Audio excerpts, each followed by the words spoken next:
What's up, world? Second hour Calvin, I'm back live from the crib with it.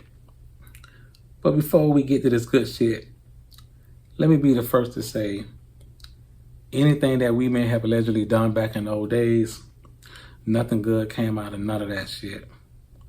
Also, my videos are not here to promote any type of negativity. All my videos are for entertainment purposes only. Also, let me go ahead and thank all my day one subscribers. I really do appreciate y'all. And to all my new subscribers, I double salute y'all as always. We're going to go ahead and get to the table and start putting this work in.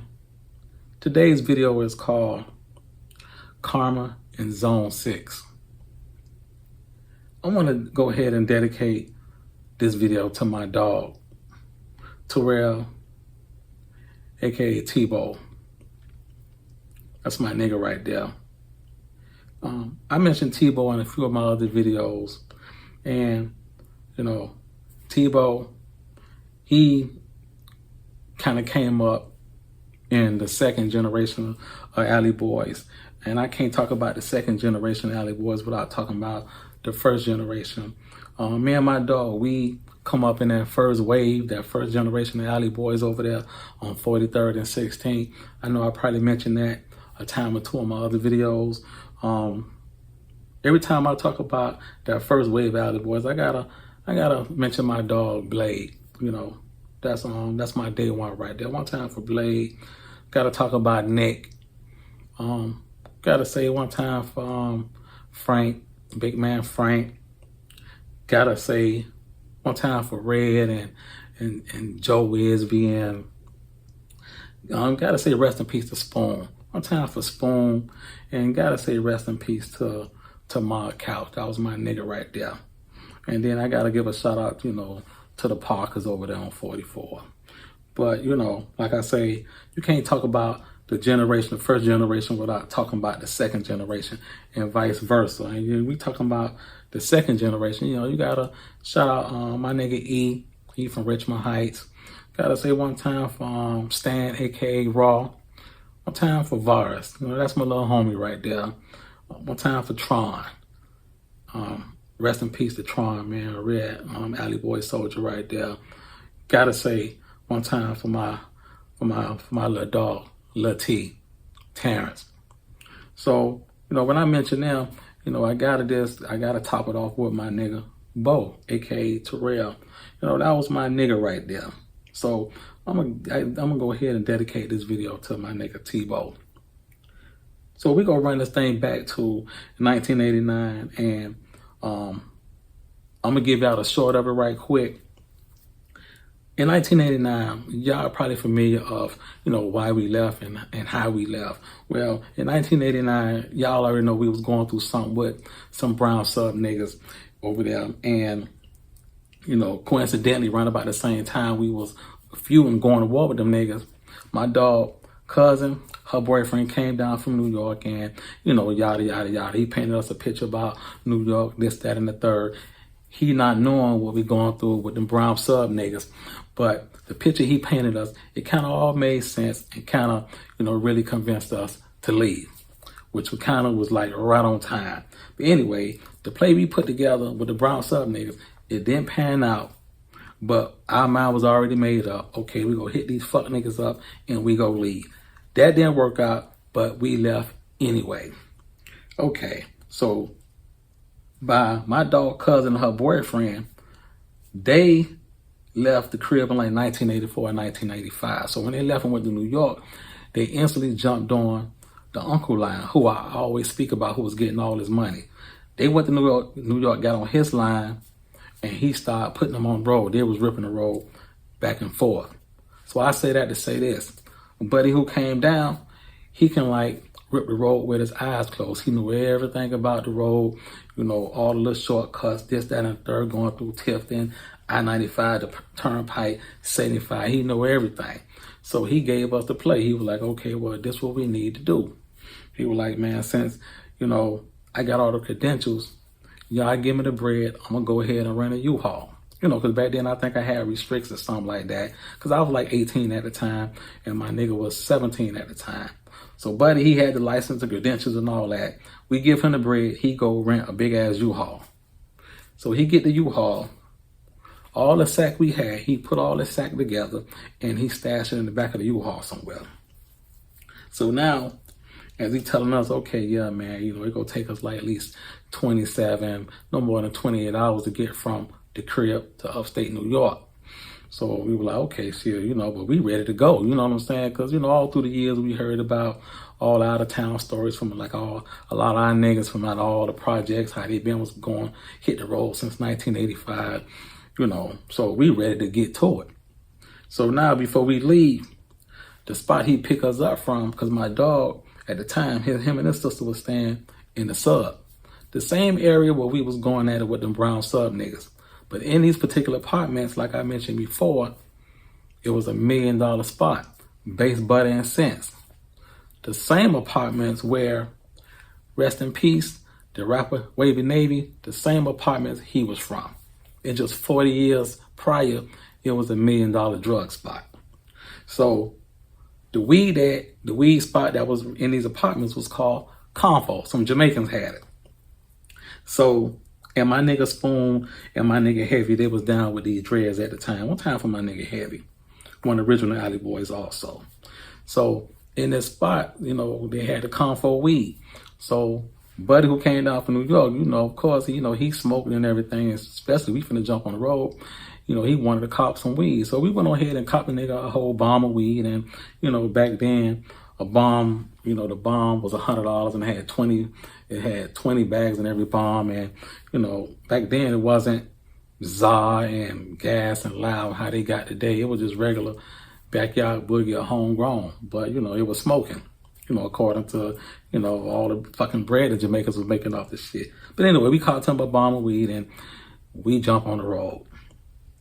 So as we get on the road, I never forget, in the U-Haul, it had like a back row. I was in the back row, my dog was in the front passenger, and Buddy was driving. And I remember as soon as we got on the road, it was a tape deck inside the U-Haul. We put a tape in, which was a Jam Pony tape. And I remember the whole fucking way, we bumping Jam Pony the whole way going. Because back then, that was our mixtape culture. We ain't had like the screw tapes like they had over there in Houston, or we ain't had all of the mixtapes like, they had up in New York, like with Kid Capri and Ron G and Brucey B and all that, because there was no streaming, no CDs, it wasn't none of that shit.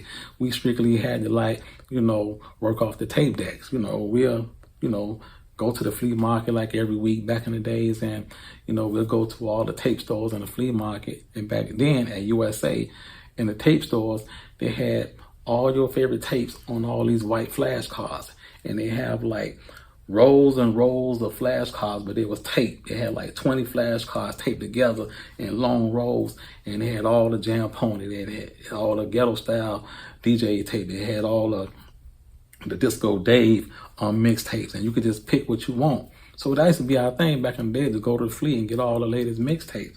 So, the whole way we funkin' ghetto style DJs, or we got Chico, because, Chico always been that nigga on the mic, for ghetto style DJs. So the whole way, we bumping Chico, Disco Dave, or either Jam Pony the whole way.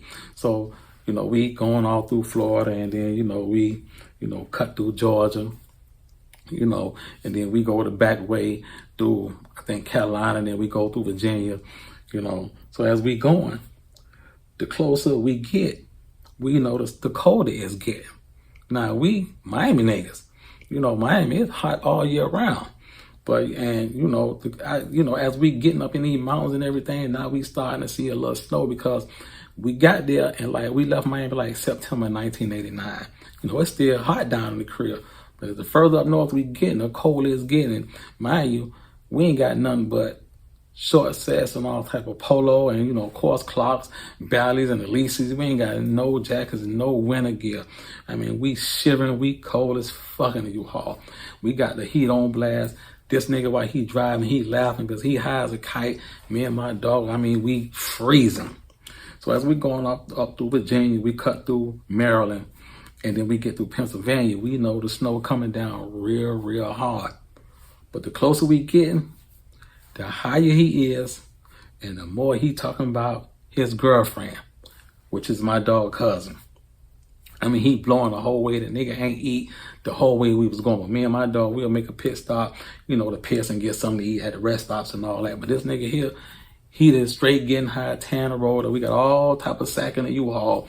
You know what I'm saying? But he had a stash so good to where, shit, he wasn't pressed about it. But this nigga, all he do was blowing back to back to back, talking about his girl. He can't wait to see his girl. Boy, I can smell her. I can smell my girl. Boy, ain't no woman like the one I got. I mean, he's singing a song from the old I forgot who used to sing that shit. But, I mean, this nigga acting like a fucking donkey the whole way. Man, my dog, I'm in the back seat, he in the front seat. We looking at each other, because we laugh. We young, had a whole lot of kiki in us back in those days. But we laughing off this clown ass nigga. You know what I'm saying? We just hoping we make it safe because we trying to get to the paper. So he letting us know, okay, man, we 4 hours out. Okay, man, we 3 hours out. Okay, boy, we almost there. We 2 hours out. It's the countdown. So as we getting closer and closer, the snow coming down harder and harder. So we finally make it to the town, Rochester, New York. So as we slide through the town, now mind you, it's like 8 in the morning now because, we left 4 to 8 the morning before. I told you I took it like 27, 28 hours to get there. So now it's maybe like 8, 9 in the morning. Everybody out on the street. And we notice, all the young niggas, they on the corners and this, that, and the third. And, me and my dog, we were like, but damn, man, I thought you say, there wasn't no young niggas in town getting money. He was like, nah, don't get it fucked up. He was like, man, them niggas, them gangs. He said, man, they looking for somebody to jump. You know what I'm saying? All they want to do is jump on niggas. He said, man, they ain't getting no money up here like that.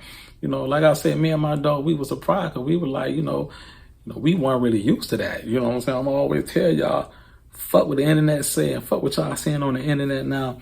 Miami is not, some gang bang ass town. We ain't never been on that. Miami always had their own identity. We ain't know shit about gangs until that shit started with NWA and colors and all that shit there. But, when we seen that, we were like, damn, okay, you niggas hanging out on the corner.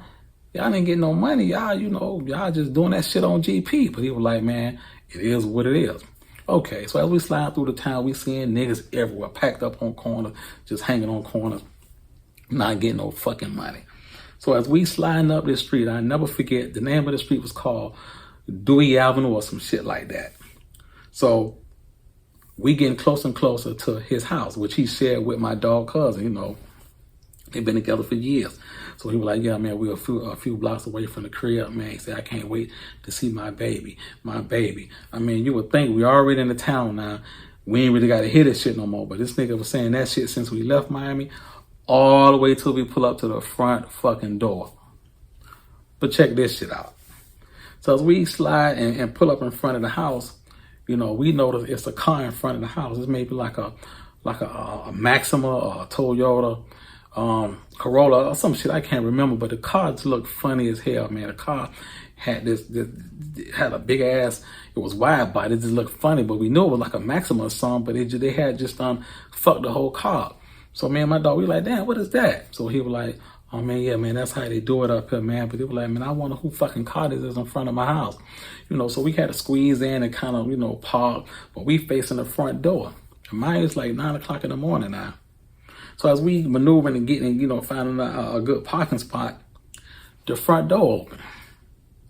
It's my dog cousin. She come out the front door. Now she got her back to us. She not much paying attention to shit. She got her back to us. So as she coming out the front door, we see a nigga coming behind her. It's a fucking Jamaican.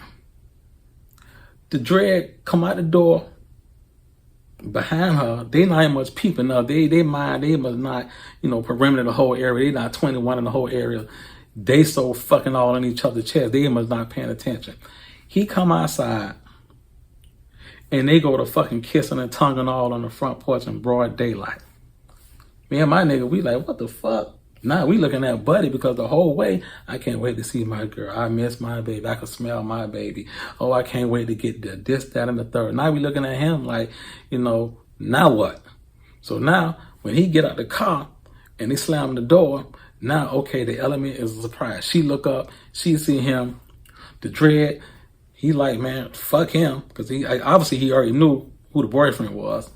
And the dread had a big pistol in his jacket, because I told y'all it was cold as fuck. But we can tell the dread had a big pistol in his jacket.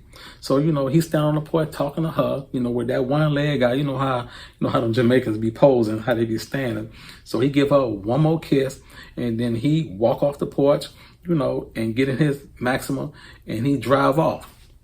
So Buddy get out the car, run up on the porch, and they go to fucking arguing. I mean, they screaming loud, y'all, and they pointing all in each other's face, they pushing each other, this, that, and the third. So now me and my dog, we saying to ourselves, damn, okay, fucking, welcome to Rochester. But mind you, we got a back truck full of sack. The last thing we need is them crackers to come over here and really give us a proper introduction to the town. So what we do, we get out the truck, we run to a phone booth across the street, and we call my dog people, like his old girl or somebody. And we told her what was going on. She told us, okay, man, y'all get back in the truck. Come down this street, go down that street. It gonna be like a, bend two corners, this, that, and the third. But you gonna be over here on Conkey in like 5 minutes. But do just as I say. So we do just that. Get in the truck, we make our way to Conkey. Now, this is our first time on Conkey. We left them on the porch with all that fucking rah-rah they was doing. Okay, now, we get over there, we get situated. Like y'all already know, the first thing we want to do is flush out the cousin. The cousin that was from Robin Hood. So we eventually flush him out, and now we good. 2 days later, we getting all type of 911 beeps. We get on the phone. We talk to my dog. It's this old girl and everybody. She tell us, man, y'all get back over here to Conkey. Hurry up. We jump in cuz grandma Cadillac and we flush it back to Conkey. Everybody mount up. They want all of us to go back to the fucking house on Dewey.